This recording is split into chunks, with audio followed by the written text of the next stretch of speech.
Hello guys, it's your boy Rons. I'm one of the strength and conditioning coaches here with the Drua, and today we are at the Western Australia Institute of Sport for a full body power session. The goal of the session is to work on being able to produce force and produce force quickly. So we've chosen a number of compound exercises which we feel will transfer onto their on-field performance to make them more explosive, agile, fast, and just absolute beasts on the rugby field.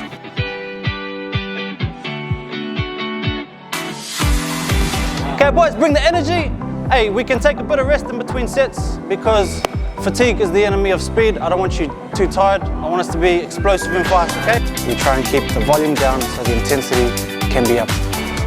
Right now, the boys are making the most of these beautiful facilities that we have, and then doing some recovery in the hot and cold pools, just to make sure we're doing everything we can to maximize performance on game day. Thanks for watching. See you tomorrow.